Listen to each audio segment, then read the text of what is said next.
You good, Cade? I'm great. All right.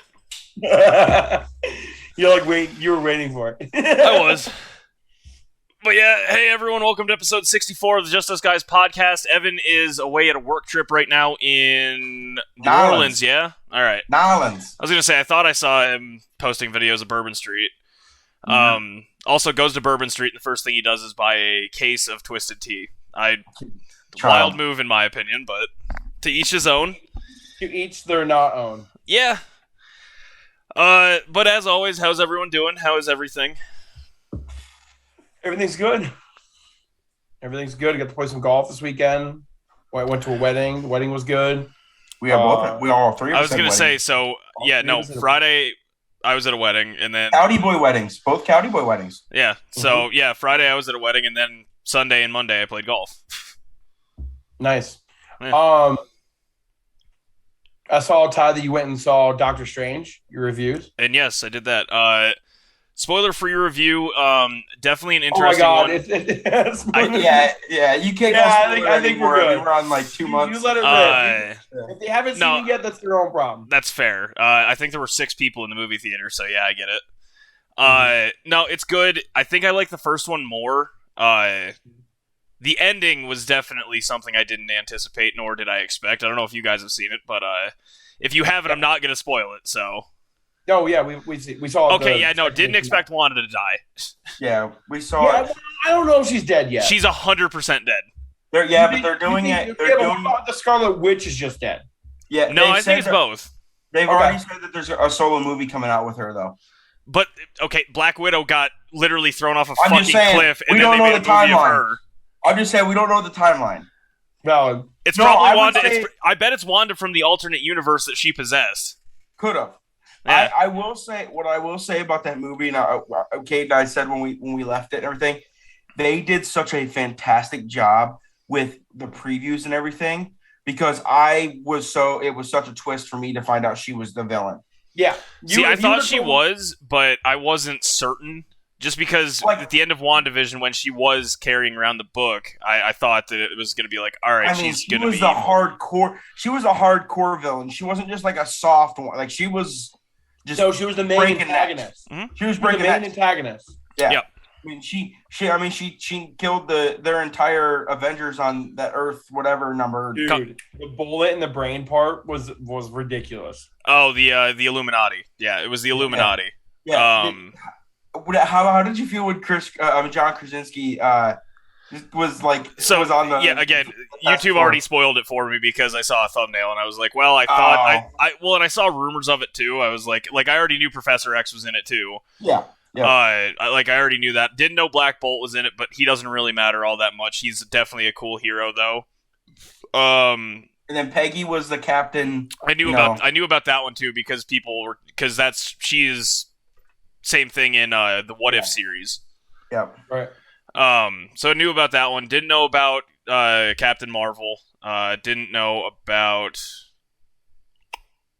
I thought Loki was going to be on it in this alternate universe I thought Loki was going to be on it, but I did too. I thought Loki was going to be the head of the Illuminati. That's what I honestly thought. Bruce was going to be Iron Man. Well, that was going to say that one was rumored too. Which again, I would have been cool with, but that version of Iron Man's actually an evil Iron Man. That's how they were going to twist it. Yep. Right. The thing that was crazy, just before we move on about that movie, is what Cal said.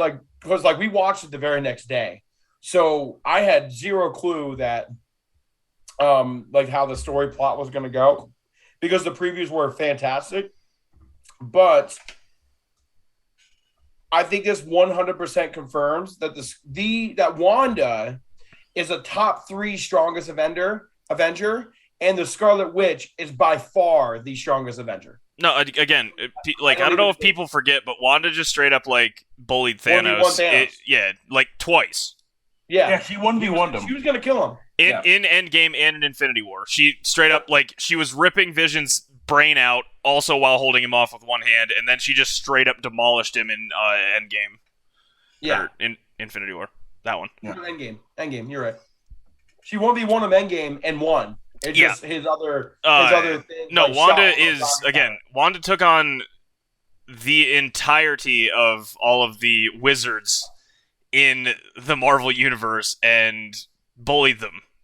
Yeah. Also, the most terrifying thing is when she crawls out of the mirror dimension and it's straight up, like it's straight up out of the ring. Oh yeah. Like when she snaps back and everything. Like I was like, Listen, all right, that's legitimately terrifying. It was just short of a. That was. There was parts in that movie. Yeah, just that was short a of horror scary. movie. That was a scary superhero movie for sure. Yeah, that one was caught me off guard. That's one where you got to be sure that your kids can handle it before taking them to it. It's not Spider-Man No Way Home. Oh, dude, I jumped when the demons came out when they got to the shrine for her, and that demon came out of the black corner. I literally jumped, and then Rachel laughed at me. There were zombies. There were zombies. She was a zombie, and so was he. So did Doctor Strange was a zombie too. Well, I mean, yeah, but that was Defender Strange, and then he died, and then yeah. No, it was definitely interesting. But yeah, without question, Wanda is arguably the strongest Avenger after this. There was a lot of pushes to make that rated R rather than PG-13. I'd have been okay with that too. I would have been okay with that. I think more. Well, they already said Deadpool 3 isn't going to be Disneyfied, and that's still going to be R, so that's good. No, it's the first Marvel one that's going to be or Disney movie that's going to be rated R. I was going to say because the only other superhero movie in recent memory that has an R rating was Logan, but that was just because Hugh Jackman said, "I'm fucking doing one more movie." Yeah, doing one more movie, and then I'm out. All right. All right, yeah, Cal, what do you got? Actually, kind of ties into a little bit of Doctor Strange esque question, just coincidentally. Because of if you've watched the most recent Spider-Man with him in it and everything like that, and he gets put in he tries to lock him in his dimension, and Spider-Man figures out it's just geometry. Yep. And beat him in it. But this is a math question type thing. Just a simple one, really. Do you think that we invented math or discovered math? We discovered math. Math is a constant. It's the one language we can use to communicate to aliens if aliens are real, which they are. But all versions of math, every bit. Yeah, I think math's made up though. Invented numbers, like addition and stuff. Again, we made up symbols. I mean, the symbols are interchangeable, but math and physics are inevitable. They are Thanos. Right. I think obviously physics is math, and I agree with that. But the reason why I think it's all made up is because we had to come up with terms and definitions and things to build off of. No one just looked at a shape and was like, that's algebra. No, but I'm just saying, even you're talking geometry, right? Nobody just looked at a triangle and was like, lines that connect. And I mean, yeah, sure, we named stuff, but they still exist in everything. Object.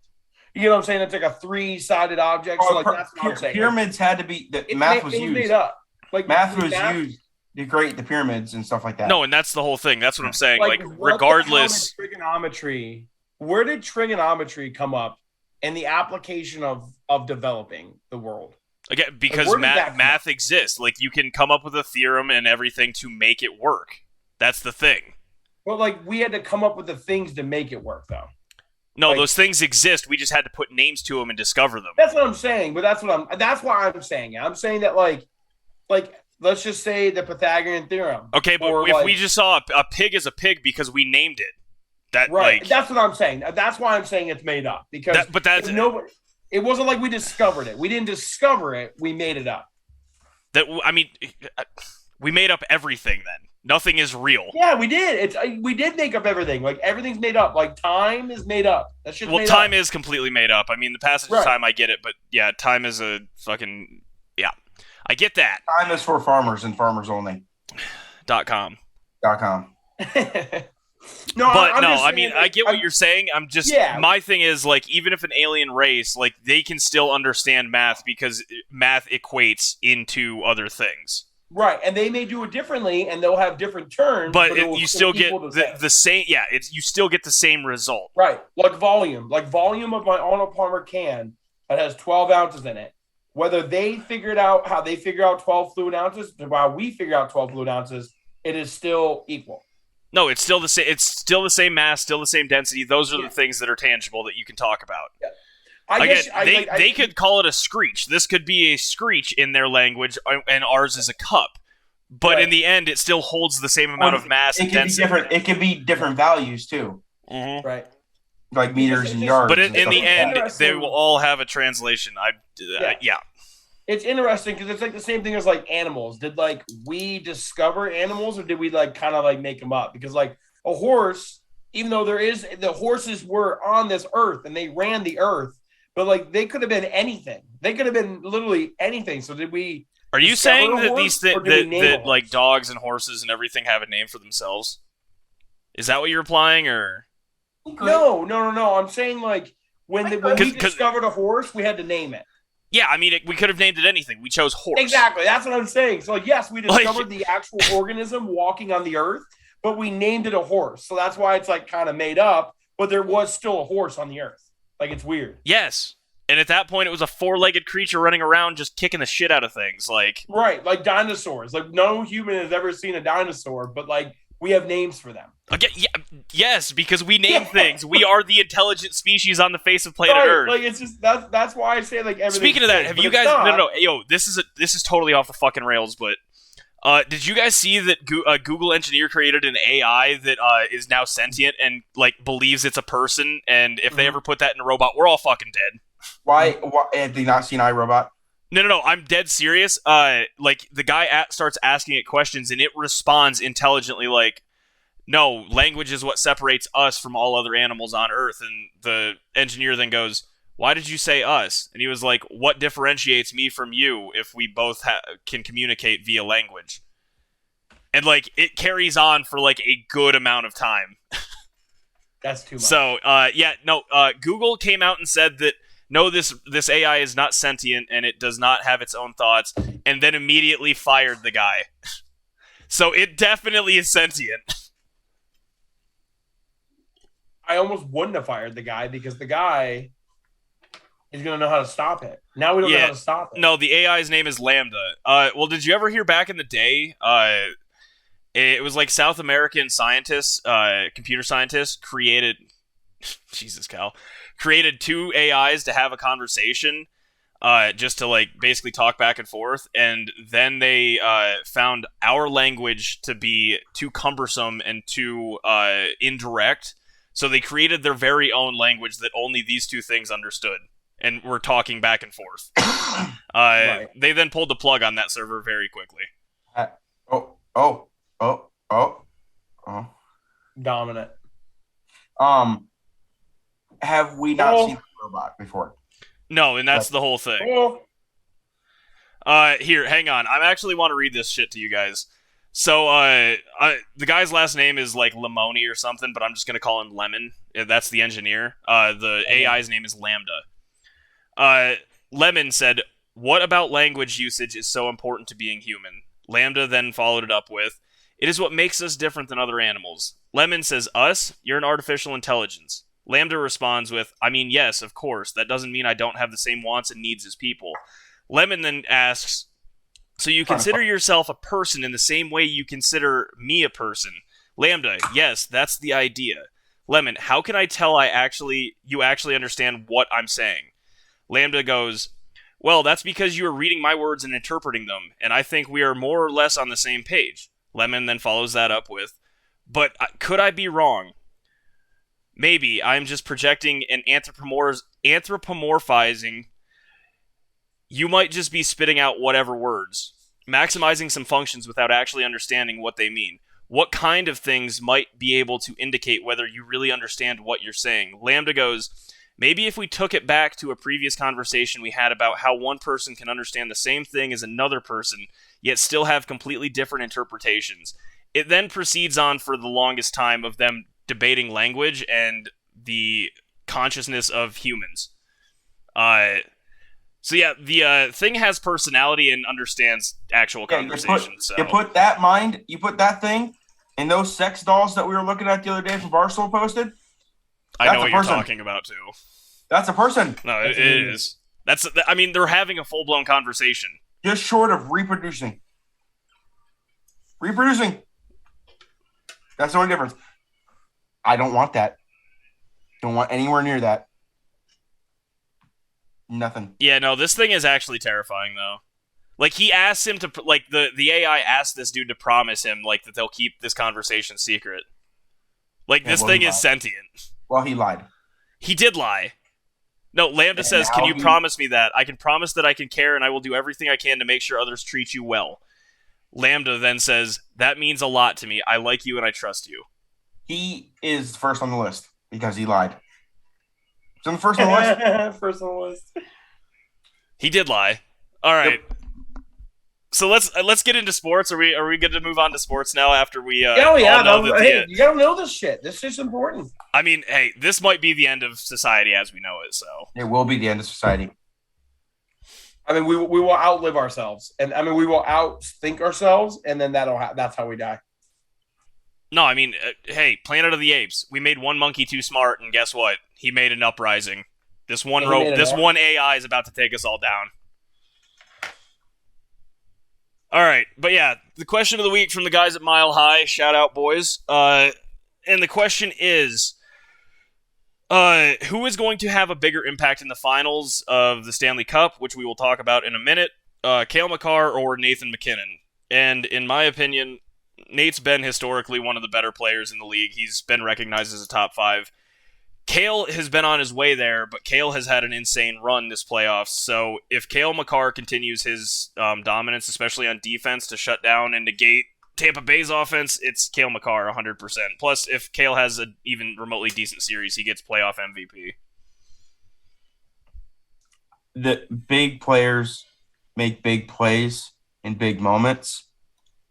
And I think that even though, like you said, Cale's done really well in the playoffs, and as obviously he's been on the uprising, MacKinnon has been there. He knows what needs to be done. So I mean, either way, you're splitting hairs between the two. But I'm gonna take MacKinnon, who's been arguably the best player in the NHL almost year in and year out for the last 3 years. He has, and he is very driven right now. He's been there. I mean, he's been bounced 4 years in a row in the second round, where Cale has come in the last 2019. Came in 2019. Yeah. I know I was at his literally. In 2020. This was the first game he played in, and I got to watch it and him score his first goal. And 2020 was an asterisk year, so. Correct.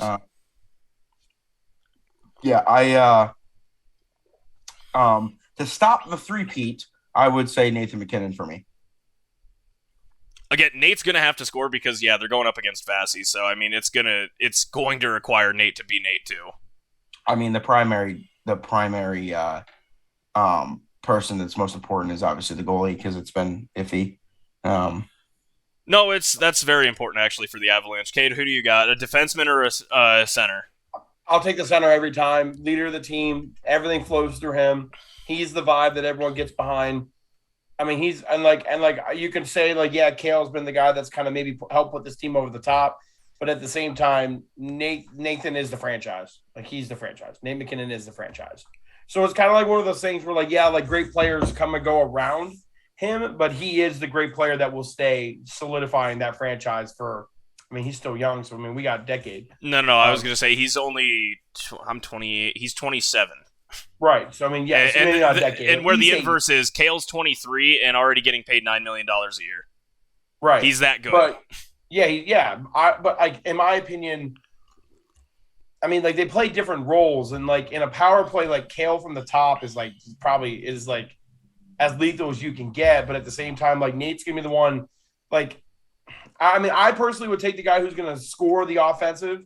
And also, let's just say if we get into, situations on breakaways and moments like that, he's going to be the guy that's going to make those plays. It's just the way that it is. The thing is, that's the wild thing, is that Cale can do that. I completely agree. When the Avalanche need a goal, you're going to rely more on Nathan MacKinnon to get that goal. And it just like Ovechkin in the Capitals power play, they feed MacKinnon every time, but they will, it's just one of those things where Cale has come on so large. In the Blues series, they went to 6 games, and I think he had 4 total points. Against a series of Connor McDavid in 4 games, Cale had 14 points. Yeah. That's obviously really good. Yeah, it's insane. Also, that's the problem right now is that Kale is playing so well on both ends that he's making, in my opinion, a bigger impact just because I don't know if you guys saw the highlight where he is back skating as fast as Connor McDavid is skating forward, and Connor McDavid is unanimously the fastest motherfucker in the league. He's back skating at the same speed as him. That's Jesus. So also, Cade, right now, Cale Makar has 4 more points than Nate does. Yeah. He's got 5 goals, 17 assists, and Nate has 11 goals, 7 assists. So again, it's one of those things. It's one setting him up, the other's just doing it. Right. That's what I'm saying. And then give me the guy that's finishing every game, every day. I'm just excited. Yeah, that's the question. So Cale Makar, Nate. That's where we're at. Honestly, I'm just excited for the Stanley Cup. Obviously, I am going to be, in the city where it's taking place tomorrow/today when this goes live. So I'm just overall jacked. And that being said, yeah, let's just talk about the Stanley Cup really quick. It's the Avalanche and the Lightning. How is the ticket search coming along? Awful. They are currently down to $599. You know what your best bet is, and it's not you're not obviously not going to go to the game. Is if they have a watch party when they go away, that's your best bet. They're having all 7. If it goes to 7 games, they're having a watch party in Tivoli Square. Like the whole time, they're going to put up a giant projector, and for every game they're going to have that. But they also have there's a bunch of bars with watch parties. There's one called Tom's Watch Bar. That Devin and I are maybe going to, and Rachel and his new wife are probably going to go to for Game 5, where it's like their official one. It gets there. Again, there's a ton of sports bars right now. The city of Denver actually just extended the alcohol permit to bars can basically just serve alcohol and let people just go walk down the street right now for the next 30 days because of the Stanley Cup. Because 30 days, if we win the Cup, that would fall in line so you can actually, do a parade. That's all I want. Yeah, that'd be dope. I wanted to go to the Penguins 2 years ago. I was there for it. 4 or 5 years ago now. Yeah. I was in Cleveland when LeBron brought the championship home. See, that's not like I just want to be a part of a parade. Preferably not the Broncos, but like if it was the Rockies or the Avs, I'm here for it. Definitely Nuggets too. Yeah, I was there for the 2016. I worked literally 2, 3, 4 miles from the city. I was working at Zito. I was going to take off, and I should have, looking back now. Yep. But yeah, Avalanche, Lightning, first time ever in, I think, all major sports where where it's 2 teams without an S ending the name. Lightning, Avalanche. Yeah, think about it. Steelers, Packers, Bears, like typically teams end in an S. First time I think in any major every team. I don't know. I didn't even. Yeah. Lightning makes sense. Avalanche makes sense, but like almost I would say 97 to 98% of teams, and that's because both teams are describing inanimate objects. No, they're based on just forces of nature. Yeah. It's like the Oklahoma City Thunder, Miami Heat, Oklahoma City Thunder. If they play against each other, did they ever play? Yes, they did. Yes, they did. Kevin Durant played against LeBron. Yeah, while he was with the Heat. Yeah. Okay, first time in Stanley Cup history then. Stanley Cup, yeah, but no, that's the only other word I can think of. The thing is with specifically football, which is where my autism usually kicks in and I can pull some things. I don't know if there's ever been a Super Bowl between 2 teams that don't have an S in their name. I'm also trying to think of a team. Yeah, I don't think there's a team. There's not one. The Washington football team was, but now it's Commanders. Yeah, that was one. Like Jets, Dolphins, Pats, Bills, Steelers, Bengals, Browns. No, Ravens, they all end in S. Giants, Eagles, Cowboys, Commanders. Then you got Panthers, Bucks, Saints, Falcons, and then Texans, Colts, Jags, and then Titans, and then Packers, Bears, Vikings, Lions. Yeah, they all end in S. Okay. Yep. Cardinals, Rams, Seahawks, 49ers, and then Chargers, Chiefs, Broncos, Raiders, every NFL team. Yep. Every NFL team. Well, that's the only other two I can think of is basketball and Heat and Thunder. Is there any other NBA teams? Though? Kraken. Seattle Kraken. Yeah. I'm trying to think of any other NBA teams though. Nets. Heat, Thunder, Nets. No, it's Nets, Bucks. Warriors, Celtics, Cavaliers, Pistons. But you're also naming the Heat and Thunder are naming elements. You're naming elements.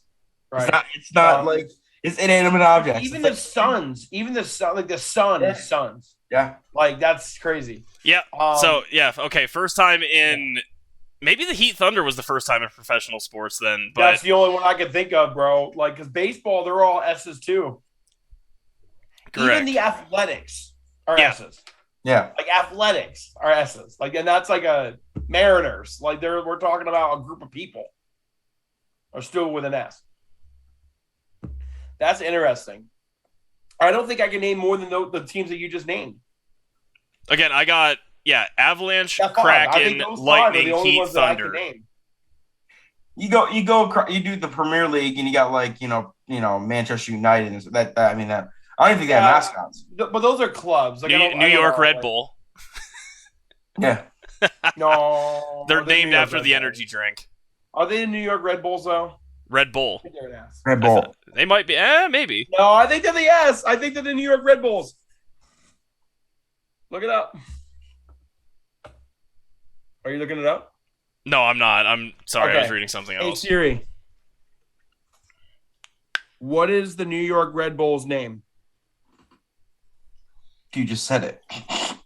It is. It's New York Red Bulls. Yeah, let's get it. Dude, I really can't think of there isn't Orlando Magic. Magic. Orlando Magic. Another element.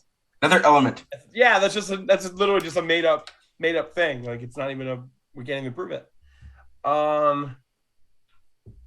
Lakers, Clippers. All right, I think we've made our point. It's very uncommon to happen. Dude, there's 6 teams. I can only come up with those 6 teams. But just to get back to sports really quick. Yeah, Avalanche are playing the Lightning. Mavericks. Dallas Mavericks. I tried to slide that by. Not Top Gun. Great movie. Did you see it yet, it's not. I have not seen it yet. I need to. You need to. Everyone says that. Need to. Very good. But yeah, really quick, just to talk about the actual hockey game that's going to be occurring. The Avalanche. When is it tomorrow? First game tomorrow. First game's tomorrow. Okay. Yeah, just really quick. The Lightning, back-to-back champs. They've now been there twice. They've beaten the Stars and the Canadiens. And yeah, they look phenomenal still. They're going to get their number 2 center back probably tomorrow, and if not, for sure on Saturday in Braden Point, which is going to be huge. But yeah, overall the team is just... the Lightning are the Lightning. They're back-to-back champs for a reason. We all know that. They have arguably maybe the best goaltender we've seen in our lifetime, and that's saying a lot after seeing like Lundqvist and Fleury and everyone else. But Andrei Vasilevsky is a back-to-back champ, has gone on deep runs in the past, and in elimination games is averaging a save percentage of .991, and he's given up .25 goals, I think, in the last 8 elimination games. That's really, really good. Yeah. So, yeah, right now, the Lightning are just the team to beat, and that's what basically Media Day was today. All the Avalanche basically said, like, hey, to beat the best, you got to be the best, and facts.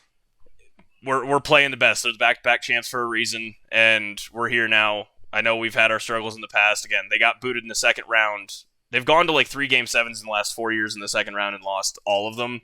They said we've learned from the past. Like their whole thing is like they're on a mission this year. So, they just swept the Oilers in the Western Conference Finals. Like it should be a good series.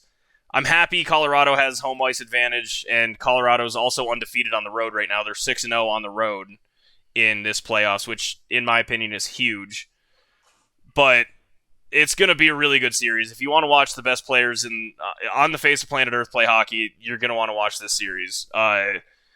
In my opinion, I think Colorado has the advantage on both offense and defense, even though Victor Hedman and Steven Stamkos, they're 2 phenomenal players. Hedman's won the Norris Trophy 2 out of the last 3 years, which is the best defenseman in the league. But the one that really tips the scale and is pretty much the massive equalizer is the goalie situation. One, the Lightning have Andrei Vasilevsky, who I've been praising this whole time. The Avalanche have Darcy Kemper, who is good, but in the very first round against the Nashville Predators got poked in the face with a stick, and he's been struggling with eye problems since. Pretty important for a goalie. Yeah, and we used our backup goalie against the Oilers. He won all 4 and did have a shutout, but he looked very, very shaky, and he's also incredibly undersized for a goalie. He's only 6 feet tall, so that leaves a lot of space above the net, where Darcy, I think, is 6'4". Vasi's like 6'6". The dude's huge. But that is the one equalizer, because it doesn't matter all the offense in the world, and it just doesn't change a thing. I mean, go watch Andrei Vasilevsky in damn near any game. The dude is an animal. He's very good at goalie, and he just has an uncanny feel for it. That's going to be the one equalizer, because, again, even with all the talent the Avalanche have with, Mikko Rantanen, Gabe Landeskog, McKinnon, and Makar, even Nazem Kadri, who might be back after, I'm pretty sure he definitely broke his thumb against the Oilers in Game 2, but is going to come back and try and play. It's just going to be an interesting series. I mean, we're talking some of the biggest names, like other than McDavid and Draisaitl, who just played last series. I mean, we're talking some of the biggest names in hockey. So this Stanley Cup is going to be wild. And, I mean, hey, if the Avalanche win, obviously I'm going to be ecstatic. But if not, and the Lightning do pull it out, you don't see a three-peat often in any sport. Ignore the Patriots for a second.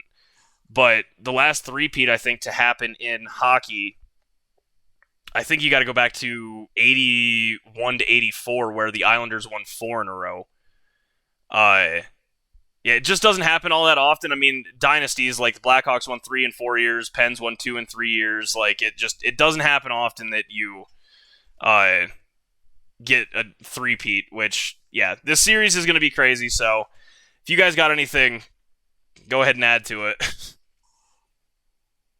I mean, the biggest thing I think when it comes to, obviously majority of the people that listen to us are going to be kind of out of the Denver area for sure. The one thing you definitely have going for is you have home ice advantage. I mean, as much games you can play in your arena is important, even though, like you said, the Avalanche have had a great away stand record this season. But I still think having that comfortability, I mean, you're going cross country with both of these with the well, that's the big difference. Is the farthest east they've traveled was Nashville, and that was in the first series. That was over a month ago.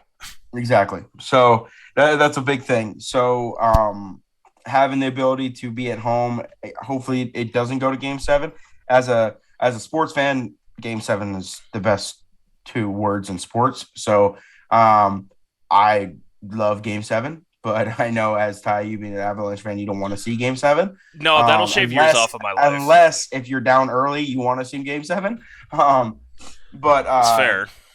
I mean, big names are gonna make big plays, like we said earlier with the question of the week. So I mean, there's about as big as names as possible in this matchup. So I mean, honestly, we talked about it at the beginning of the playoffs. This was kind of like writing on the wall.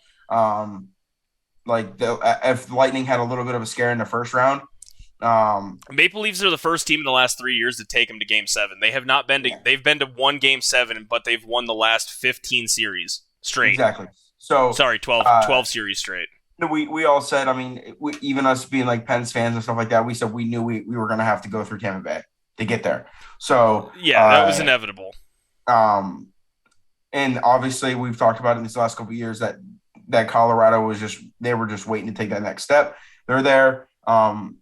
And I'm glad to see like Nathan McKinnon get his shot in the finals. So we'll see how it goes. I mean, it can either establish the dynasty or maybe start a new one. We never know. We see how this. Well, that's the interesting thing is. I think the Avalanche have everything. Well, the thing is like the Avalanche are playing for nothing. I mean, they're playing with house money. I mean. Because, like, obviously, like, they're probably the underdogs, I'm guessing, on the betting format. No, they are minus 200. Oh wow, interesting. Okay. No, they are massive favorites. The Avalanche have been favorites all year, honestly. No, I understand that. But okay, so let's just say like there's more pressure on the Avalanche to win though because they're going for a three-peat. Like there's Lightning. history. Yes. There's history involved in Tampa. I mean, obviously there's history in the Avalanche, but like it's different. Like Colorado only has 2 cups, 96 and 2001. Tampa Bay has 2 in the last 2 years. Right, which is fantastic. But like Tampa, like I mean, like to complete a three-peat is like you're in rare air of any sport. Like even like basketball, which is a very like dynasty-esque like organization. There's only been like 3, 4, maybe 3. Well, I mean, just look at the Kobe and Shaq Lakers. I mean, right. That's the last one, and like no one's really. I mean, people have sniffed it, but not really sniffed it, and it's kind of like it's just tough. So like if they hit a three-peat, I mean that's crazy. So like it's one of those things where like I feel like the Avalanche are playing with house money, even if they're favored, because like if they lose, like obviously that sucks. Like no one ever wants to lose. No, but you just lost to the guys that just did something that is unheard of. Right. I would rather lose to a team who's winning like their first title than lose to a team that's winning their third in a row. No, and I get that. It's just I'm excited for it. For me, I always want to see a new team win. So yeah, that also leans into the Avalanche thing. But I mean, what the fuck am I kidding? Like this isn't anything new. Like literally, like come on. I mean, how many like. I can really milk this thing right now. Like, I want to see this fucking team win. I've fully invested in this shit since I moved out here. I came out here and they had a 48-point season and tickets were $7, and now they're $700 to go watch a game. Right. Yeah, that's cool. It's just cool. I mean, that's always fun too. I think it will be very fun. This is actually the only time I really watch hockey is like the playoffs, so I'm in. No, and again, you're like, if you watched the last series, you were still watching an insane game because again, scores were 8 or 9-6, 8-5. Like right. The last series was insane for the Avalanche. This series is going to be a little more tame, but the Avalanche basically have to score 4 goals a game, in my opinion, to make this a series. If they don't beat Vasi 3 to 4 times a game, the Lightning might do something, but Avalanche in 6. That's my prediction. Okay. I think they lose 1 at home. They continue their win streak on the road, come back to Denver for Game 5, and lose Game 5, go win it in Tampa in Game 6. 3-2. I'm going to call the 4-2. I'm going to call the win 2, steal 1 on the road, lose Game 5, win Game 6.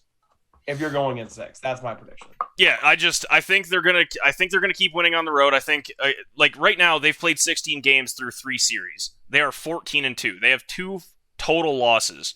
They lost Game 2 against the Blues and Game 5 against the Blues on home ice. I think it's going to be the exact same thing, or like you just said, I think they might split in Tampa Bay as well, and it might be 2-2. Right. Either way, I don't think they win in Colorado, because if they win in Colorado, I am taking the bus or the train that I live about a half a mile from straight to Union Station, and I am going to fall asleep in a gutter just because I am absolutely blacked out. No, definitely. I mean, it's always cool to be a part of that. I mean, like we said in this past, like we've been in cities where it's happened. I mean, it's cool. Yeah, I haven't. And I was way too, like, I couldn't do anything for the Packers and they won. If the Packers win a Super Bowl now, I'm a full-grown adult. I am going straight to Green Bay. Yeah. Yeah, I mean, when we lived in Florida, majority of our staff and stuff were all Philly fans. And when the Eagles won, our GM flew his son up in the middle of the week for the parade up there and stuff. So if I was made of endless money, I would have went and did it. Yeah. Tickets were like literally like a round trip ticket to Philadelphia because of it was literally like $800 because of it. Yeah. But yeah, I didn't do it. Like I said, I went though. Huh? Pretty sure Levi went. I think he did. Yeah. I'm pretty sure Levi went. Yeah. Corey McKelvey went too. Shout out Corey. Yep. Go Birds. All right. We want to talk about NBA then. Yes, sir. All right. Cool. So yeah, Celtics Warriors. If I feel like that's old news. were the finals underway when we recorded the last one? Yes, the finals. It's 3 weeks. I think. Oh no, yeah, it was. It was. We were in Game 3 because I bet Game 3, and the Celtics won. Fuck you, Cal, because you picked the Warriors. Yeah, and then the Warriors win the next 2. Mm-hmm. Fucking dumb. Yeah, I mean, it's been a great series so far. I mean, Steph played his worst game yesterday, and the Warriors still won. Shout out Andrew Wiggins for just proving a bunch of naysayers wrong. Shout out Andrew Wiggins for proving naysayers wrong. We got just absolute craziness that last night broke a streak that is just unheard of. No. I never thought it was going to be broken. Yeah, 233 straight games, both regular season and playoff games, of making one 3-pointer. One, yes. And that was his first playoff game. I mean, obviously with the 233 games, it has to work that way. But first playoff game he's ever played in where he hasn't made one. 123 games. 123 games with all threes until that one. Which is just nuts. Ludicrous. That's like, yeah.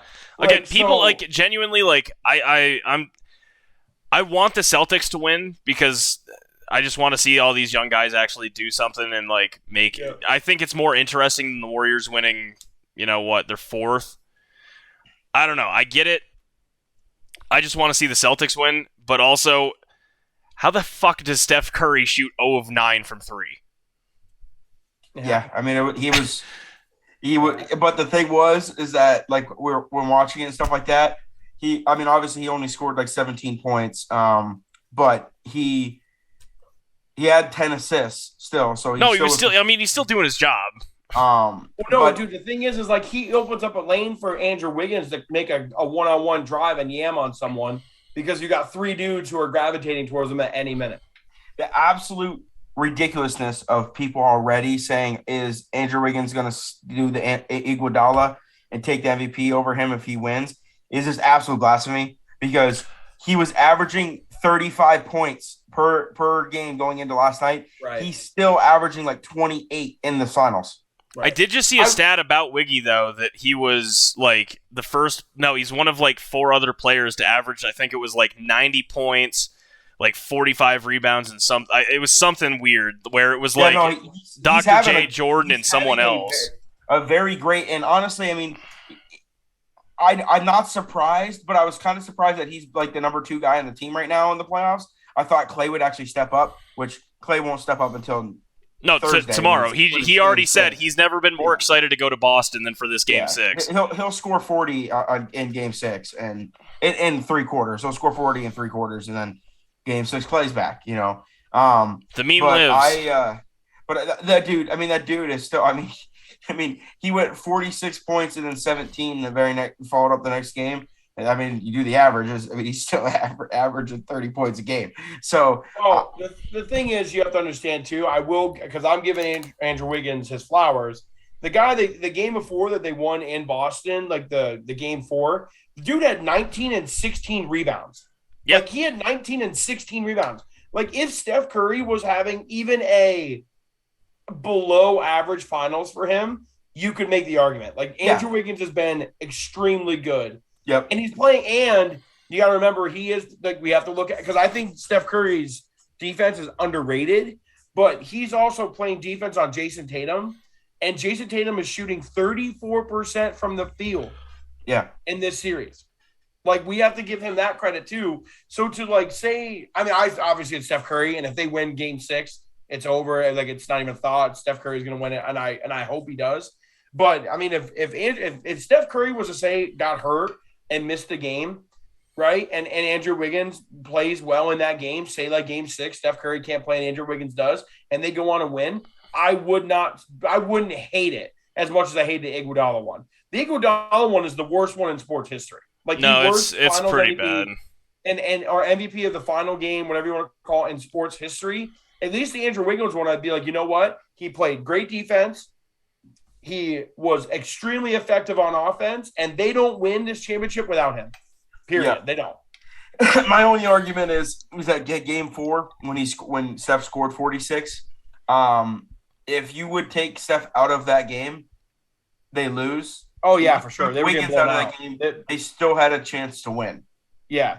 So this is how he's played in the finals. So far. You take Steph. Steph was pretty much taken out of the game last night, and they squeaked away a win. Obviously, they won by 10, but it was fairly close all the way up until the fourth quarter. I mean, yeah. So this is Andrew Wiggins' stat numbers so far this finals. He had 20 on 18 of 15 for 5 rebounds. Then he had 11 on 4 of 12 for 6 rebounds, 2 assists. But then the last 3 games, he had 18, 7 of 16 shooting, 7 rebounds, 2 assists.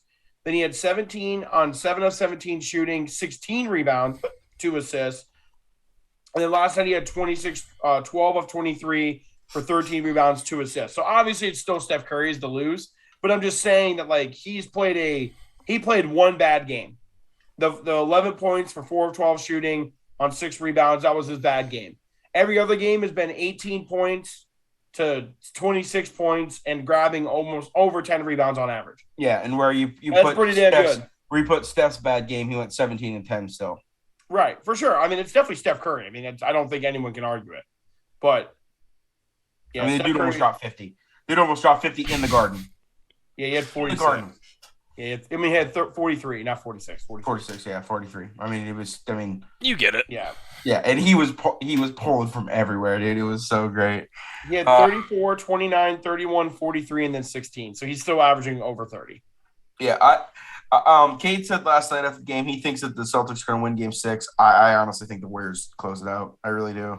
So the last Game 7 was the reverse. Was the 3-1 comeback for LeBron? That was Correct. The last time there was a Game 7.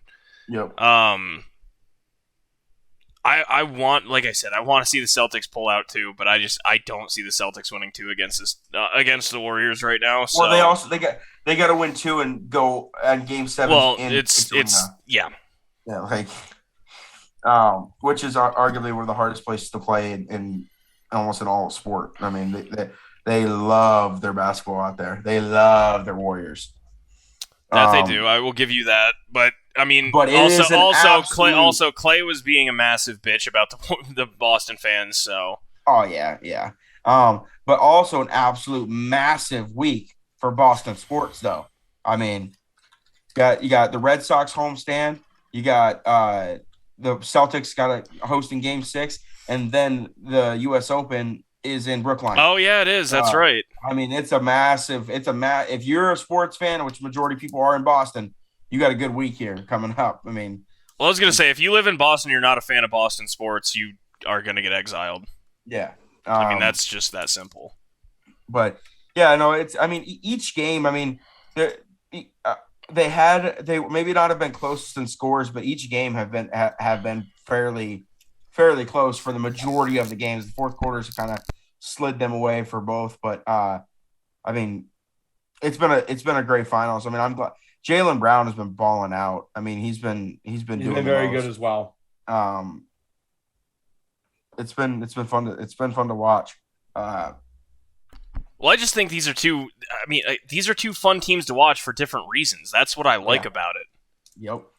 That's the whole thing. You got one hand, probably the most electrifying basketball player we've ever seen, and then on the other hand, you have one of the most just fundamentally gifted and physically gifted players we seen to play in the game right now in Jason Tatum. The dude is just a walking bucket when he actually plays well. And then Jaylen Brown, like Kate said the other night, he thinks he's the most underrated player in the league.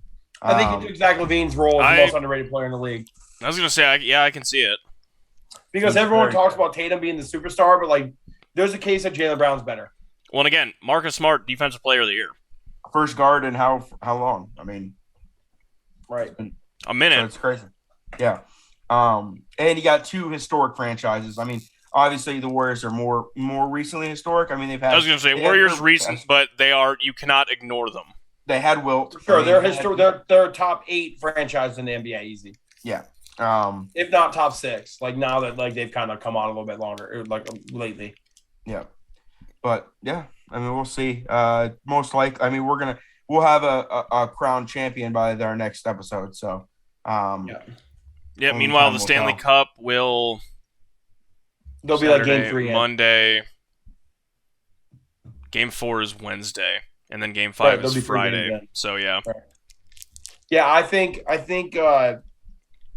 mean, what's going to probably happen either one or two things are going to happen. Either they're going to try to eliminate Steph again, and they're going to force his teammates to win, and it's going to work for Boston, or it's a gamble. I mean, it's a gamble. It's either that's the problem with the Warriors is you have to gamble taking out him, or if Clay was hot instead, taking out Clay and letting Steph do his thing. But if they step up, I mean, like you're boned. Right, you're either going to have to let Steph Curry try to do it all on his own and try to suck up everyone else, or suck up Steph Curry and bank on everyone else not doing anything. And I would bet on letting Steph Curry do everything on his own before I bet on everyone else, because I think I'm in the same boat, yeah. Yeah, like I'm just saying, like Jordan Poole's going to hit shots. Clay's going to hit shots. Draymond's going to get his 13 rebounds. Draymond's going to make the right plays when he needs to, like he always has. And foul out and like Andrew Wiggins is going to play good ball. I mean, that's just the way it is. Like they are a very, very tough team to obviously they're in the NBA Finals, but like what's the saying? One half the other dozen or whatever it is, like whatever that saying is. Like you can take away Steph Curry, but then you have a whole fucking coop of chickens that are running around that you got to take care of, or you can just try to bottle up all the rest of them, and then you got one that you can't catch. No, I get it. Again, like I said, I want to see the Celtics win. I just don't know if I see it happening, especially being down 3-2. I honestly would be rooting for the Celtics against any other team. I get it. Yeah, because I want to see. This is the fourth. This will be his fourth ring, right? Right, and it could have been 5 or 6. That's. I mean, you don't blow a 3-1 lead, yeah. Yeah. Well, if they don't suspend Draymond for the Game 5 of the NBA Finals, we're not even here right now. The world's different. It's too. I'm like a closet Warriors fan because of how much I love Steph Curry. Mm-hmm. So like it's hard for me not to root against them. Like, I think the only other team in the West that I would have rooted for, but I also able to get there would have been the Mavs. I would have rooted for the Mavs. I was gonna say I'm pulling for Luka for sure. Yeah, excluding the Patriots, I'm also like a closet Boston fan too. I love the Celtics. Well, that's my thing. I like the Celtics. Like I've liked the Celtics for a long time. The Red Sox, dude. I hate the Red Sox, but I don't care for baseball, so I love them. Red Sox are really cool too. Grew up watching, Johnny and. I was gonna say Johnny Damon is like the only single baseball player I actually like. You didn't like Poppy? No. Come on. Manny Ramirez. You didn't like Pedro. Coco Crisp. Pedro. There you go, Coco Crisp. Yeah, Coco Crisp. You didn't like Martinez, dude. Pedro. You threw down the Yankees manager. That was lit. Yeah. Dude, that was awesome, dude. That's a historic piece of the Yankees Red Sox rivalry for the rest of eternity. Well, yeah. Pedro Martinez. Yeah, Pedro, Manny, Big Poppy. Valkyrie, she's kind of low-key bad. No, really high key. What's his name? He had a weird batting stance. You know what I'm talking about? Yeah, with a V. Vlad? No. I'm gonna have to look it up. I have to. All right, that's all right. While you do that, wait, one more thing about the NBA before we transfer off of it. Today, this actually happened today. Stephen A. Smith, I know you're never going to hear this, but like you're such a cuck. Literally said that Anthony Davis is better than Luka Doncic and Nikola Jokic today. He said that today. He said today. I sent it to you. I know. I'm talking about it on the podcast. Okay, got you. I was like, wait a second. He said racism. Today that Jokic, who's the back-to-back MVP, right, and Luka Doncic, who's in my opinion the second best player in the league, and that argument can be with a wall. I was going to say you can go talk to a wall for Kate on that one. Yeah, go talk to a wall. The literally two of the most polarizing players of the last 2 to 3 seasons. He's taking banged up AD. Hasn't made all NBA teams, not just first team, teams in the last 2 years. Right, and not only that, but also a guy who straight up said the other day he has not shot a basketball since April 5th. Over 2 players who played in the playoffs this year, right? One who made it to the Western Conference Finals and then played out of his mind. We're talking a dude that literally carried a team and played out of his mind. We're taking Anthony Davis over him. That's what happened. Yeah, that's yes. Nationalism. and racism is what that is. Yeah, sure. I think I get. Yeah, no, I nationalism for sure. No one wants to respect Jokic because honestly, he's not American. That's honestly. Same with Luka. No, if he was a white, if Jokic was a white American, he would be more beloved. No, I completely agree with that. So it's Stephen A. was just asinine in that shit. Like actually though, genuinely. Typically, I don't get like outraged anymore by hot take culture because I think it's just so overblown and overdone by everything. But yeah, no, saying AD is better than both of them, that you would take him over both of them right now is just absurd. AD is barely right now. Anthony Davis is not a top 15 player in the league. Healthy AD, I can see the argument, but he hasn't been healthy in 2 years.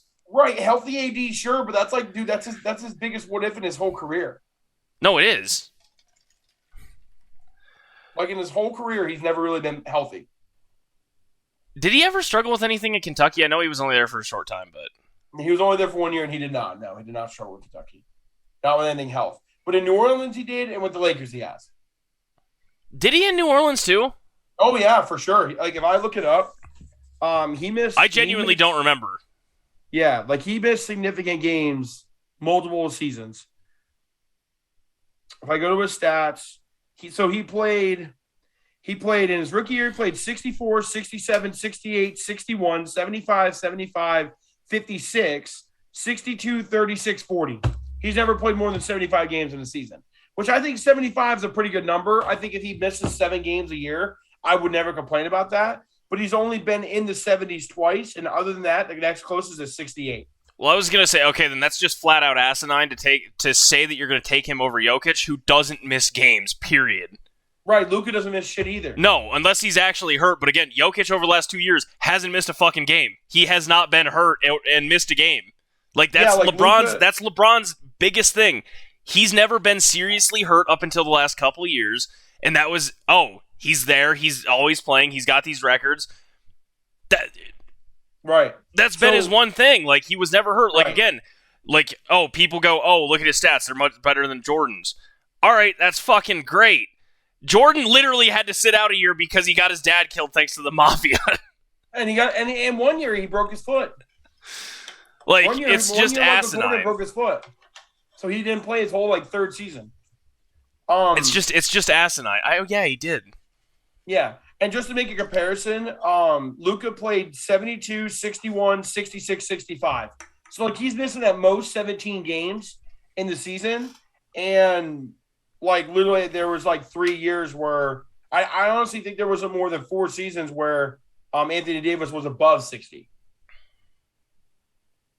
So, yeah, it's just a dumb statement. By the way, the guy who I was thinking of for the Red Sox was Kevin Youkilis. Sorry. Gotcha. Okay. I do remember him. Yeah, with the weird bat. He's got his hands super high like this. Correct, yes. I know exactly who you're talking about. Yep. Okay.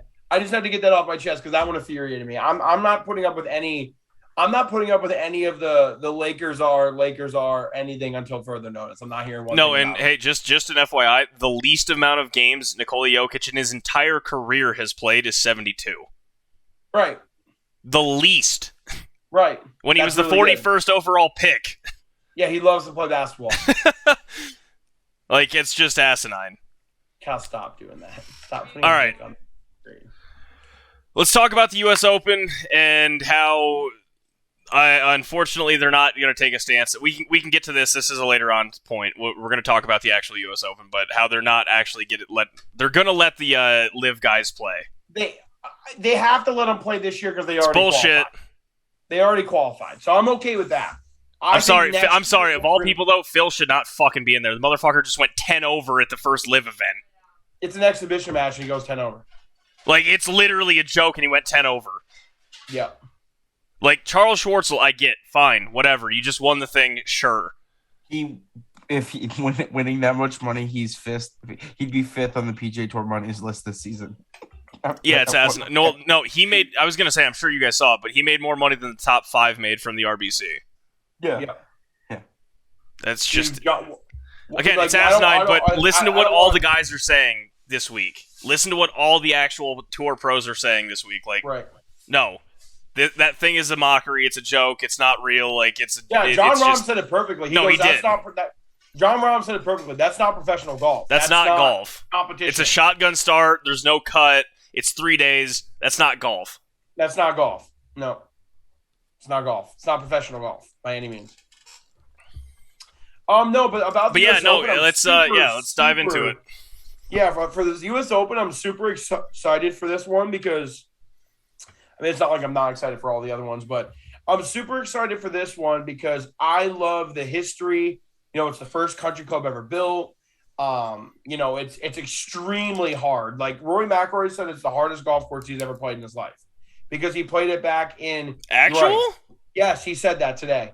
The reason why is because he played it once when it wasn't in tour conditions, and he literally was like, "This is the hardest golf course I've ever played." Because like there's so many unfair bounces and air like what's terrains and like shot situations that he's like with the US Open expectations of conditions that you can hit a good shot and still get absolutely boned. And that's why he says it's the hardest course he's ever played. Because like literally like number 9's fairway has a massive mound in the middle of the fairway that if you hit it on the right side, it's going to literally kick 30 yards and the fairway goes straight to the water, a pond on the right. And there's no rough to catch really it. quick, for those uninitiated, what course is this? Because honest to God, I can't even think of the name of it. Oh, I thought I said it. The country club in Country Brookline, Club. Massachusetts. Okay. I was going to say, I know it's in Boston, up in that neck of the woods. I just didn't know the name of it. Yep. It's Yep, literally called the Country Club. It's called the country club. It's called the actually Country pretty Club. cool. Yeah, it's awesome. Like, And it's one of those. pretty cool. Yeah, it's literally one of the most historic places on the The planet. head pro is a cockbag, but you know. Yeah, he's not. Wait, no, actual or? Yeah, no, he's Yeah, not. he's an Okay. absolute tool. He's Word. not it. No, he's not it.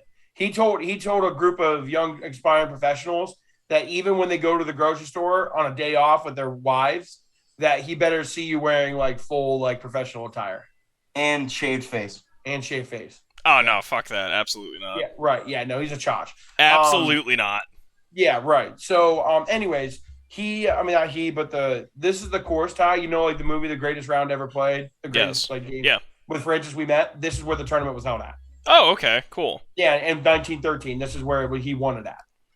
Yeah, and you remember the one Ryder Cup where they wore those absolute hideous the USA wore those absolute The hideous one with the picture frames, with the maroon and all the picture frames on all it. the pictures of the Yeah. past teams on it. Yes. Yeah, That's where it's it's played at.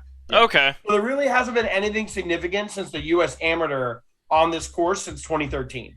Yeah. So they did a redesign, not a redesign, but they did a restoration, and they kind of tweaked it a little bit to be able to make it a US Open quality. U.S. Open venue again. Mhm. Also, Cal, I didn't know it had 27 holes, by the way. Yep. Did not know it had 27 holes, and they reconfigured the Yeah. best 18, Yep. which is kind of cool too. But yeah, so I mean, we're looking at one of the best events. I mean, historic events you can find, and I also just love That's my favorite part about the US Open. Is because Right. the venues that they pick are just so historic and right. they have so much meaning behind them and everything. It's not just a bid. It's not just Yeah. a bid. Yeah. Right. Like when Oakmont brings it back in 2025, that's not a bid. That's because Oakmont is the US Open. Is Oakmont. Yes, it's the U.S. Open. So I'm super excited for it. I think that the most fun thing about it for me is going to be because like what the golf architect said, Ty, is that this is a course that's going to bring the most mentally strong player out because of how unfair it is in those situations, that it's going to be a complete grind fest. And I love that. Like it's going to be like a boxing match of not a high, like under par score, but it's going to be a boxing match of like who can just deal with the bullshit the most. Well, I was going to say, from everything I've And seen win. coming out through the couple of practice videos I've seen, yeah, this is going to be just play your game more than just like go out there and beat the course. It's going to play what you can do to the best of your ability and make sure that you just execute that and then let everything else fall in place. And pray, and then just pray. Yeah. And then just because like that's what they're saying. Like you can literally hit a great tee shot and all this. Like, dude, there's like literally rock cliffs in the middle of Boston. Like I would have never really known that. Like literally the sides, like literally like a 10-foot rock wall that they carved the fairway around, and you can't hit it over. And it's just extremely unique, and I'm so pumped for it. And I think the U.S. Open is the only tournament every year because it moves to different place that I really care about. Like what Cal said. Yeah, like, no, and I get that. When it goes to places that I know, but like this year, where was it this year? Where was it? The PGA? Southern Hills. Southern Hills, like I'm not nearly as invested in the Southern Hills. I wasn't until I realized that it was Southern Hills is the most played. Like, yeah, the USGA has been there the most. Yeah, or the PGA, whatever. Yeah, it's held the most USGA events. Yeah, like it just it's crazy to think, but I'm the only thing that I can say out of all of with everything going on in the world of golf, two things that I really have I'm kind of upset about. Which it's just going to be because it's media and media sucks. Yes. That they've like Brooks Koepka said it perfectly in his press conference, and he got very animated about it, even though his brother plays in the LIV. And he says, I respect every decision that he makes, and like that. I actually know Chase Koepka. I'm not saying on a personal level, he wouldn't come up and recognize me, but I've been around him on numerous occasions.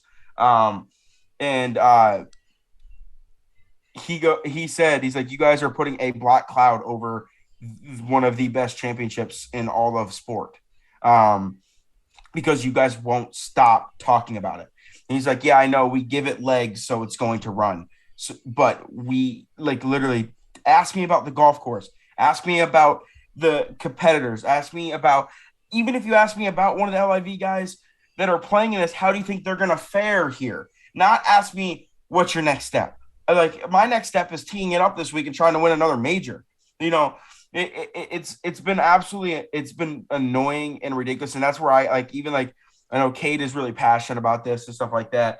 That I'm just starting to I'm sick of it already. Like it's like politics to me right now. Like I don't care. I really don't. I'm sick of it.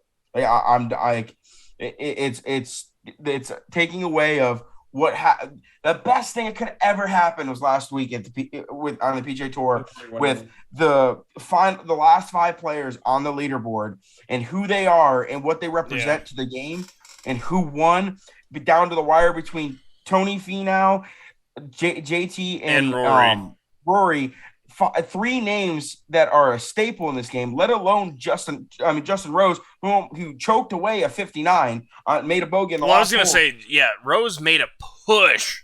Well, he could have shot 57. He made bogey, birdie, bogey to finish. Yeah. But he choked it away. Fun fact, not to interrupt, Cal, he's the only player ever to go into 18 if you would have party, shoots 59 and make bogey ever. Everyone else has either been at 60 and didn't make birdie or at 59 and made par. He's the only one that's ever technically choked it away. Yeah, which is crazy and absolutely nuts. He absolutely. How terrible is that? His approach shot into that. He had a beautiful drive. Brutal. His approach shot into that green. He caught a flyer and had adrenaline pumping. He flew it by 30 yards. It was nuts. More than that, even. He flew it by more than that. But even at 5th place, you had Sam Burns, a young up-and-coming player who's having a great season. An absolute great season. So, like, the best thing that could have ever happened was in a not-so-competitive field at the RBC, these names and these guys balled out and, showed up while all this looming controversy going on in the game. But my second point to what I'm frustrated about this week with the U.S. Open is that the USGA should have just went absolute nuclear like how the PGA did with their pairings. They're okay. They're good. They could be great. No, I agree with what you're saying. So the PGA's pairings were so good. Like there's only 3 of these pairings that I'm like, wow, that's really, really good. But you could have so much fun with these pairings, and they it seems like they went conservative. And which rightfully so with everything going on, but still, I mean, like I was actually super disappointed in some of the pairings. There's definitely a couple good ones. Because even like you look at like Colin Morikawa, John. I was gonna say the very first one, the very first pairing that I saw, Rahm and Morikawa. That's a massive pairing, but then I don't even know who the other. I don't Pyatt. know who this dude is. Yeah, James Pyatt. He won a tournament back in like February or something like that. Again, but like you even take like Jordan Spieth, Max Homa, two of the most like popular players on tour. Adam Scott is a great big name, but he's kind of like fallen out. He's passed. Yes. Again, Berger can't land Horschel. Like I get it. The Rory one, I am a fan of. Rory, Hideki, and Schauffele. That's a great pairing. That's a good pairing. Yeah. Great pairing. Now Joaquin Niemann, Cameron Young, Zalatoris. Great pairing. It's a good one. Three of the next guys up for sure. And then the next one, when I was going this one right here, it's Finau, Hovland, and JT. That's a good pairing. Yes, that's a good group right there. Very good one. But then there was a couple interesting ones where they put Koepka, Scotty, and fucking Cam Smith. Yeah, feed me that all day. Then they pretty much what they did is they wanted to pick two premier for each afternoon and mornings for their premier groups to watch, for you can live watch them. That's pretty much what they did, and they just said, "Screw it, we're gonna throw everyone else everywhere else." But they did a couple of things where they put like a couple times where they put two NIL guys with a PGA Tour guy. You look at like Kevin Na, Sergio, and Tyrell Hatton. Yeah. They did that with Phil Mickelson, Louis O, and Shane Lowry. That was the one I was just looking at. Yeah. Louis in the NIL, isn't he? Yes, correct. That blows my mind that he left. Gary Woodland, Justin Rose, Bryson DeChambeau. That's a solid one. It's not great, but it's solid. No, it's serviceable. And then the last one I liked. I think that was the last one I liked. No, that's it. Yeah. I mean, it's good. Like I said, they're good, but they're not like blow your socks off great. I mean, it's not Rory, Tiger, and Spieth. I mean, no. That's the best pairing of all time. You're hard pressed to get a better pairing than that, genuinely. Yeah. But I think it would have been great for them to put Rory and JT with each other again after what happened last week. They did it with Finau and JT, but like put all three of those fuckers together. Yeah, I was gonna say Finau and I like that. Finau, Hovland, and JT is a good one. They literally said it on 18 when they hugged each other at the end. They said, "Let's run this back next week." Like that's what they said after Rory won. I mean, put those three together. That would have been electric.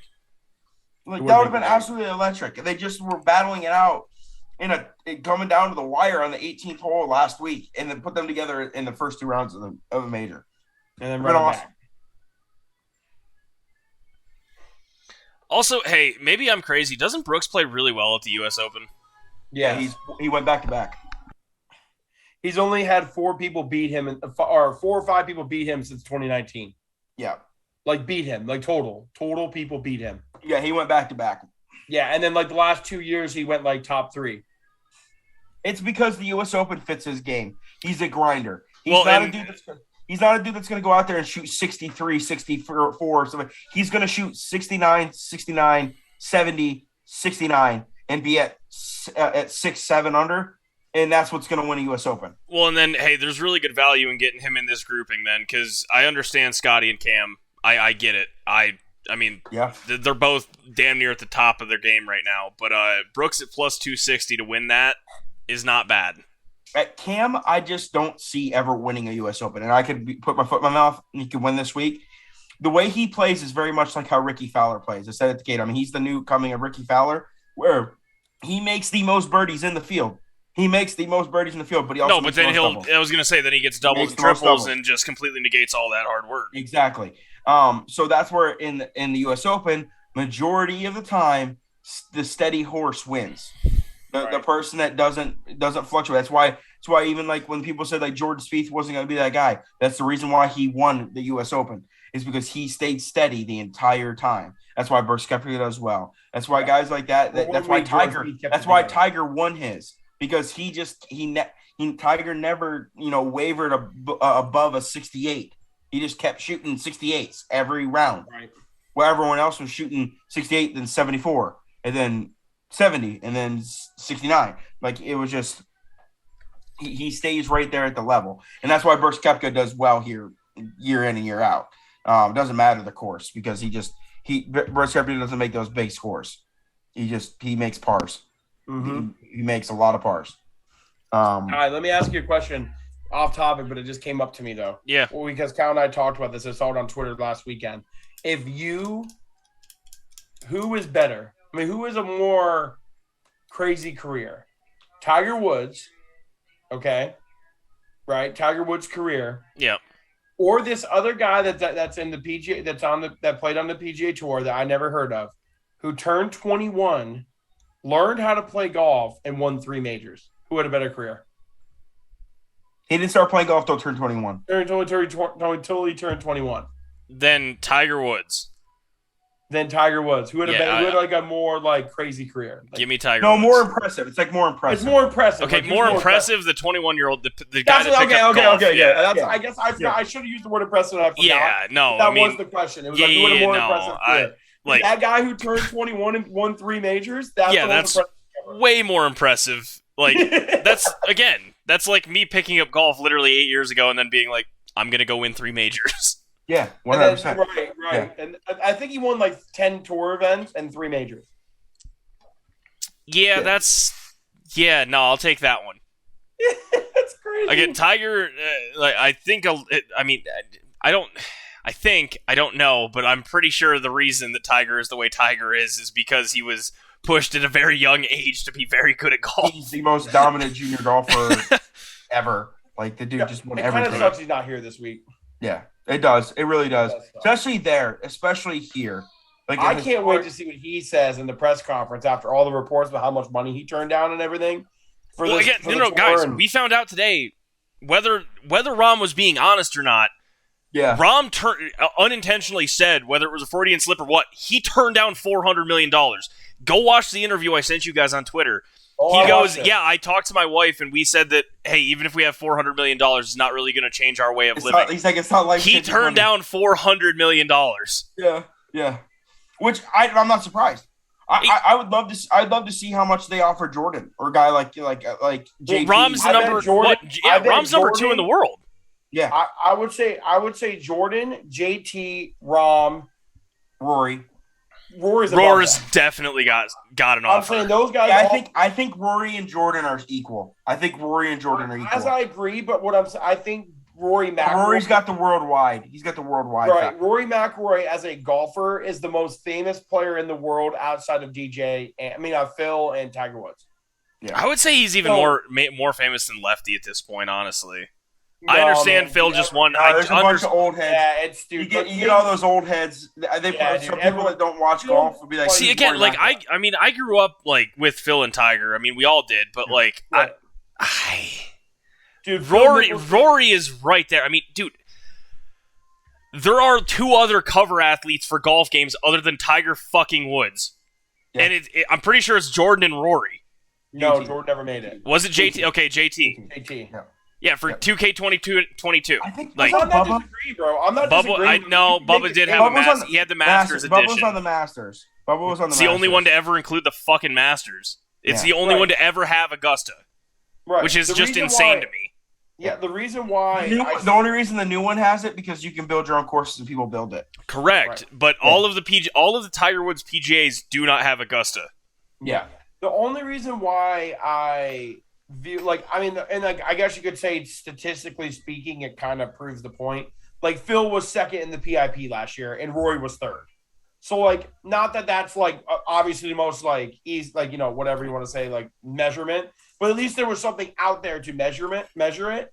And I would say that Rory, and currently a player, is by far the biggest name. I think he's not a whole head. I would say right now he looks over JT and Jordan when it comes to popularity. If Rory would have got offered money, I would say $750 million.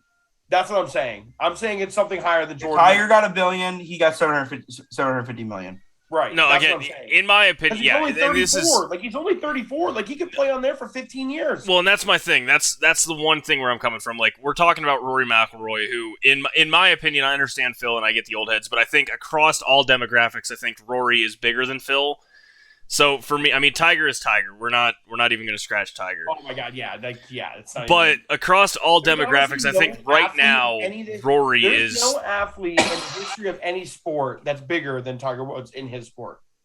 No, I would agree with that. He's the Michael Jackson of golf. Jordan was the only one. Jordan's the only one. But the thing about Jordan is that there's still. I mean, there's a lot of people that hate Tiger, but there's so many people that hate Jordan that wouldn't watch him play. People who still hate Tiger watch Tiger Woods play. Yeah, Tiger is unanimous. Again, even Michael Jackson is the only thing I can really compare Tiger to. Genuinely, again, people would faint just fucking seeing a dude Elvis sing. Elvis Elvis in the 50s and 60s. Beatles. Michael Jackson. But again, I think in my opinion, Michael Jackson is the biggest star that just there's ever been. Yep.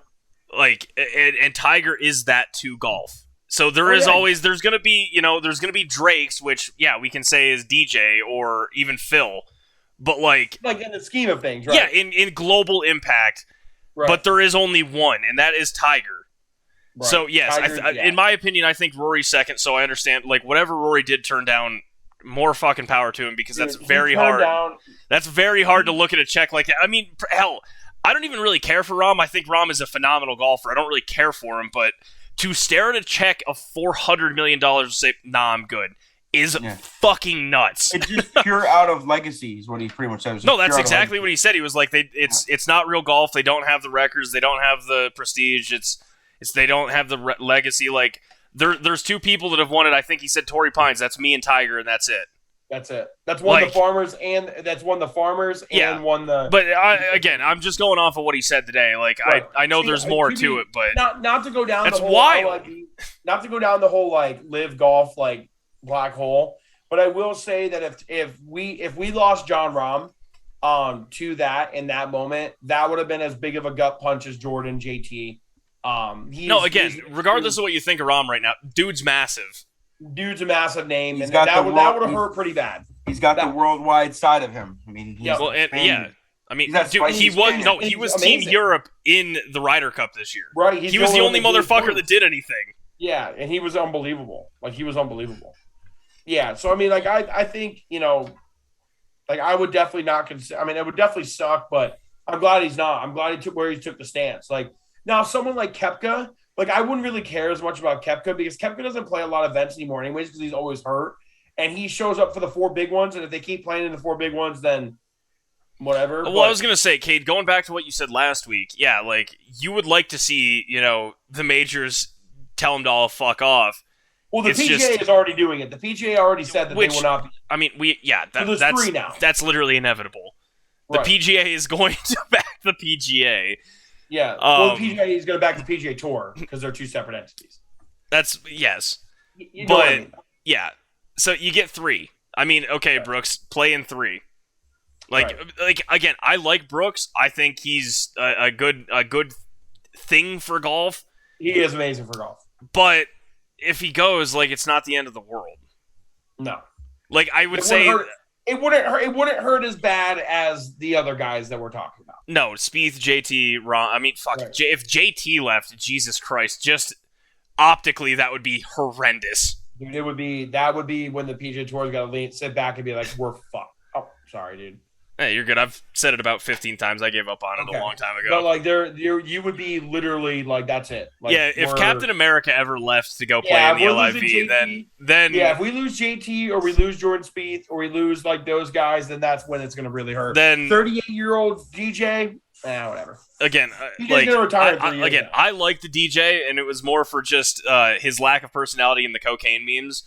I love DJ. DJ is one of my favorite players. DJ was one of the big reasons I got back into watching golf. Yeah, I love DJ. It sucks that he's gone. Honestly, it sucks. But hey, drug money. All right, you guys want to make some bets? Yeah, let's make some bets. I already got mine. I'm fully locked in already. Okay, and I'm feeling real good about mine actually.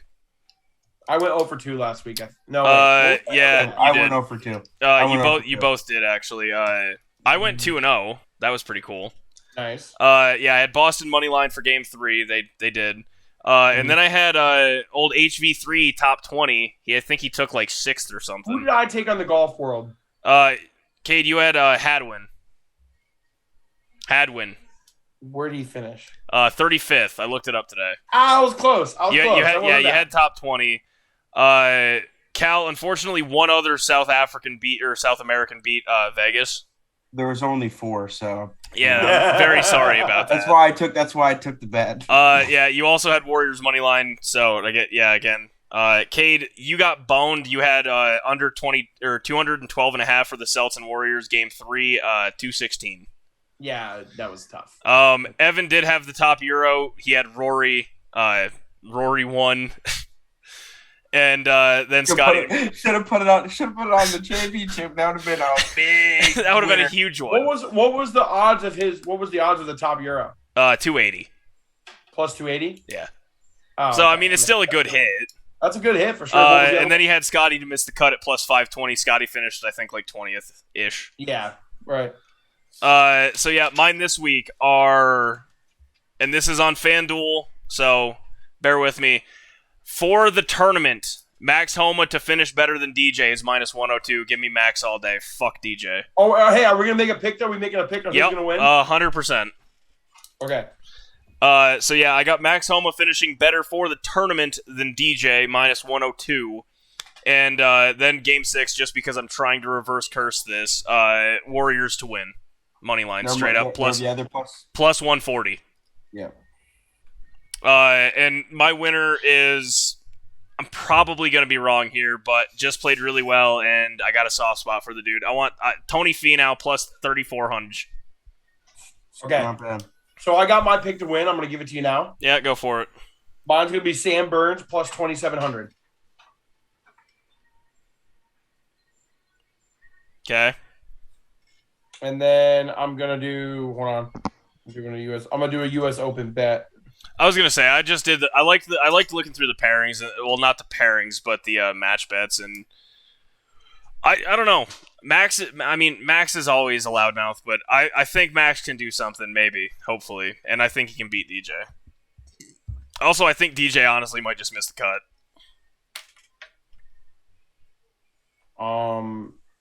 This is a free play. This is free. I'm saying it's free. Oh well, really quick. By the way, FanDuel has a U.S. Open insurance thing right now, where if you bet on a guy to win, but then he just finishes inside the top 10, you can max bet up to $25 on him, and if they finish in the top 10, you get your 25 back. Yeah, Barstool's doing something similar to that too. Okay, so I got my bet, and I think this is the most free bet I've ever heard in my life. All right, let's hear it. Any of the 3. Xander Schauffele, Will Zalatoris, Shane Lowry, and Tony Finau to finish in the top 20. That's 4 people you just listed. Any of the 3. Wait, I need 3 of the 4? Is that what it means? I think 3 of the 4. Yeah, any of the 3 to finish in the top 20 of those That's 4. only plus 280. That's a really bad deal. Yeah, no, it's not one single person. It's 3 of the 4. I misread it. You're right.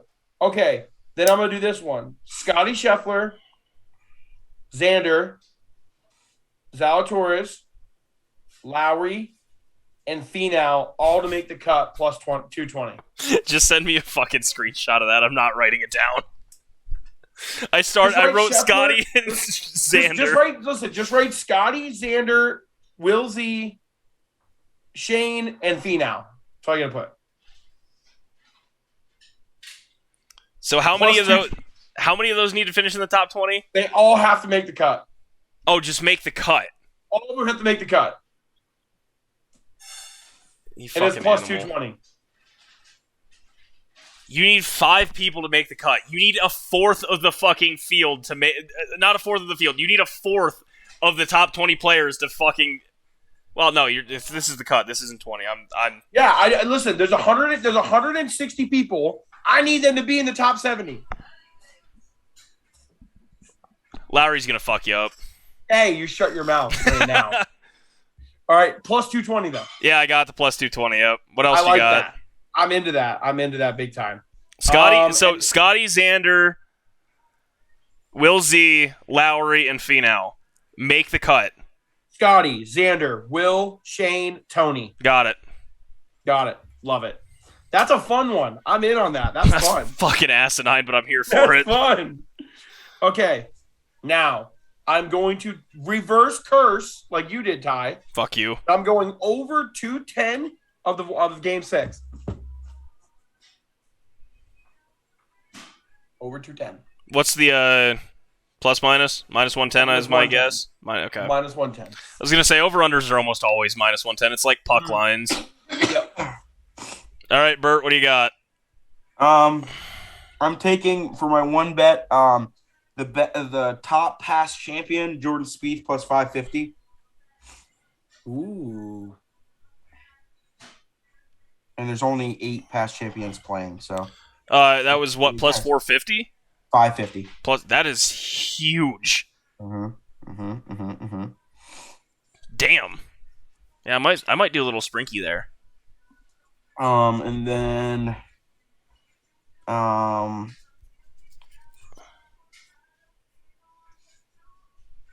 see here. And I'm taking Will Zalatoris for the top 20 plus 110. Dude just loves to play well in majors. He does. Hey, he's been my go-to on damn near everything recently. Like, when it comes to that shit. Dude just plays consistent. Can't putt for fuck, but plays consistent. And then my champion.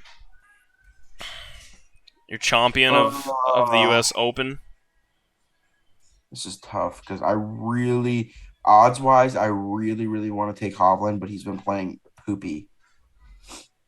He's plus 3,300. But he's been playing poopy. I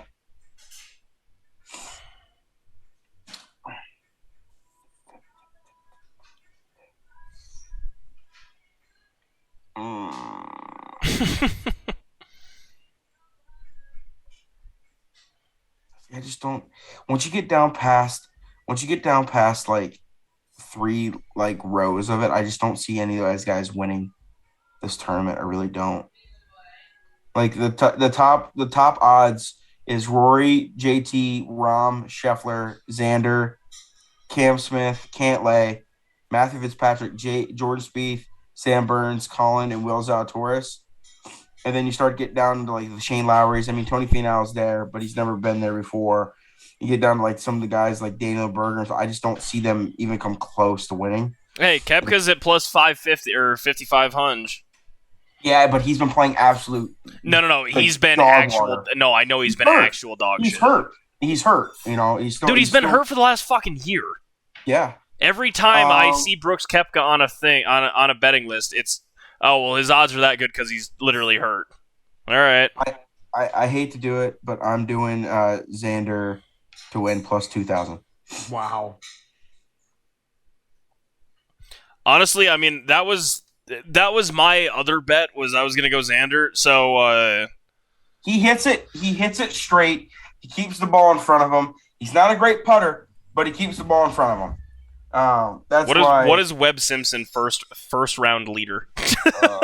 Leader, he is leader. I just saw Webb Simpson like plus 9,000 to win the whole fucking thing. So I wish there was a search option. I do too. Plus 9,000. I was thinking about putting as one of my bets for this week was putting Finau first round leader because coming off of playing well this past week, it's always a person that plays well the week before. They show out the first round and then they fizzle off. Which I can see happening. Also, Finau first round leader 4,100. Exactly. You throw a 5 spot on that bitch, you know. Yep. All right, yeah. So, do we want to try and do a? I don't even actually. No, we can't. We have too many. We have too many golf bets. I did 2 golf bets. Yeah, we did too many golf bets. We can't do it. Well, I can do NBA. No, we can't. I mean, you can do one NBA. We can only do a 2-teamer again. That's fine. I mean, yeah, because you did one non, right? Yeah, well, I did Warriors money line. Let's put Cal's NBA. I mean, let's put Cal's winner in there. See what it looks like. Sprinky Xander in there. So if we did, okay, hang on, Jesus. Oh, imagine what the odds would be. It'd be like plus it's gonna be fucking massive. So we're gonna say Xander. I got Xander at plus 2,200. By the way. No, I put that on there then. It was 2000. I am. Okay, so we'll say Xander at that, and then. All right, yeah, no. Can we do the over under? So you were saying over, and then Warriors money line. Plus 9,805. What is it? Plus 9,805. So $1 gets you 90. What? I feel like it'd be higher than that. Yes, $1 gets you $98. Yeah. I might put 5. Again, that is if the Warriors Celtics over 210, which by the way on FanDuel it is at you did have 210. The Warriors to win and then Xander Schauffele to win the U.S. Open is plus 9,805. That'd be wild. I mean, I'm about it. I mean, it's a pod bet. I mean, it's what I mean, that's the whole point. It's make money. Yeah. I mean, you could put instead of putting Sanders, you could do the Jordan Spieth plus 550 top champion. I mean, that's got a better odds to do. I mean, better chance of winning. Let's see if we can actually parlay it, though. That's the thing. You should be able to. You can't parlay 2 golf things like that together, I'm pretty sure. Also, I assume you're going off of Barstool, yeah? Yeah. I didn't know if you had that option. Tourney special. It won't be under tourney specials. Oh. Yeah, I'm not even sure if that's a thing on FD. Might be under top Irish. Yeah, I'm on props right now. Top rest of the world. Cam Smith to finish top rest of the world's plus 500. That's a thing. Rory top European is plus 270.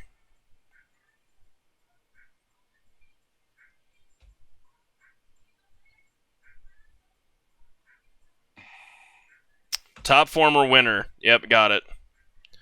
Jordan Spieth plus 600. Yeah, so it's 50 more. That's still plus 29.14. I mean, that's better. I have a better chance of winning, obviously. Yeah, I mean, it absolutely does. Yeah. I mean, Rory, Rahm, Spieth, DJ, Koepka, Rose, DeChambeau, Woodland, Webb Simpson, Furyk. I mean, on the list, I don't hate Spieth on there. No, I mean, he's been playing well. No, he has. I mean, I'm good with that one if we want to do that and be realistic about it. It's just picking a winner is hard, obviously. Oh, it's nearly impossible. Yeah, let's ride with that. Warriors over 210. Well, sorry, Warriors Celtics over 210. Warriors money line. And then he's got to beat 5 people. He's got to beat 5 people. No, it's way small. Yeah, it's way smaller than the entire field. You said that was plus 1,900? And really, no, it's plus. We'll just round up and call it 3,000. Because even with, say, Justin Rose, he played well last week. One day. He hasn't been playing well lately. Brooks Koepka's been hurt. DJ's been not DJ's doing well DJ's things. I mean, you got Rahm and Rory, but that's it. Exactly. Yeah, I think it's a 3-head race. Maybe throw Brooks in there. I was gonna say Rory, Rahm, Spieth, DJ, Koepka, Rose. No. I mean, again, Webb Simpson might have one good round, and that's it. DeChambeau, I don't give a shit about Bryson anymore. Isn't Bryson still hurt too or something? Yeah, he is, and he's going to NIL. So yeah, let's do that. There's a Barstool. The live bet. Yeah, did you see what it's called? Yeah, you only live once. Yeah, you only live once, and it's only the live play. Yeah, that's pretty funny. I mean, it's basically what Cage just made, just with actual real golfers. Yeah. All right, yeah, let's do that. 3-leg same game parlay because it falls under that. Yeah, over 210, which hey, I like that. Mm-hmm. Warriors money line, so Warriors close it out in 6, and then yeah, Spieth Jordan to be the top champion for the tournament. Daddy Spieth. What was the best odds? Best odds are 600 on for Spieth. No. Best odds, like who had the best odds for the top American? Oh. The top past champion. Rory Rory was top. Rory, Rahm, then Spieth. Yeah. Oh, okay. I like that. Yeah, I mean, This hey, is either going to be a hit for Rory or a miscut. I mean, it's going to go either one of the way. That's fair. I was going to say, if we want to put Jim Furyk in there, he's plus 10,000. Jim Furyk's playing in this? Yep. Yeah, past winner. How long does that exemption go for? That's not forever. I mean, he might have done some got in but from like the Champions Tour stuff. I think there's something that goes with that. I think didn't he win a tournament last year? Not a PGA Tour tournament. I doubt. sure? I genuinely 100%. doubt it. He has not won a PGA Tour tournament in years. For some reason, I think he won. He did not win one last year. I can promise you that. That is a We great show. We got anything else? I think that's the episode. That's a great episode. All right, cool. Yeah, as always, make sure to like the video, follow us on Twitter and Facebook. That was the pod. We win money. Yeah, hey, I mean, you're losing yourself money. We're still positive on the pod bets for sure. Easy. I've started to got pretty wild with mine. I gotta be honest. No.